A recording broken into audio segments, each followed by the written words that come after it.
కడప జిల్లాకి సంబంధించినటువంటి నాయకులని అంటే అప్పట్లో ఈ వివేకానంద రెడ్డి హత్య కేసు సంబంధించినటువంటి వ్యవహారంలో అరెస్ట్ అయినటువంటి దేవిరెడ్డి శివశంకర్ రెడ్డి ఎవరైతే ఉన్నారో తనకి ఇప్పుడైతే ప్రస్తుతం హైదరాబాద్ జైల్లో ఉన్నారో అప్పట్లో కడపలో తనకి సకల సదుపాయాలు కల్పించారు అన్నటువంటి ఆరోపణలు అప్పుడున్నటువంటి సూపరింటెండెంట్ మీద వస్తే శివశంకర్ రెడ్డికి బ్యారక్ సమీపంలోనే గ్యాంగ్స్టర్ సునీల్ అనుచరులు హర్షతేజ్ కేశవ్ వాహిద్ని అందుబాటులో ఉంచడంతో వాళ్ళంతా శివశంకర్ రెడ్డికి సహాయకులుగా పనిచేశారన్నటువంటి విషయం తేలింది ప్రస్తుత ప్రభుత్వపు దర్యాప్తులో.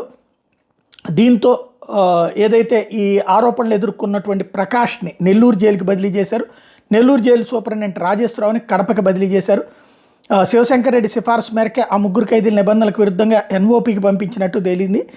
ప్రస్తుతం హర్షతేజ బనగానపల్లి జైల్లో, కేశవ్ జమ్మలమడుగు జైల్లో ఉంటే వాహిద్ కడప జైలు ఆవరణలోని పెట్రోల్ బంకులో పనిచేస్తున్నాడు. దీంతోపాటు 10 నెలల కింద కడప జైల్లో వివేక కేసులో అప్రూవర్గా ఉన్నటువంటి దస్తగిరి ఓ కేసులో 4 నెలల పాటు రిమాండ్ ఖైదీగా ఉన్నాడు. ఆ సమయంలో శివశంకర్ రెడ్డి కొడుకు డాక్టర్ చైతన్యరెడ్డి జైల్లోకి వచ్చాడని, వీటన్నిటి వెనకాల ఆ అధికారి హస్తం ఉందంటూ ఈ బదిలీ కార్యక్రమం చేశారు.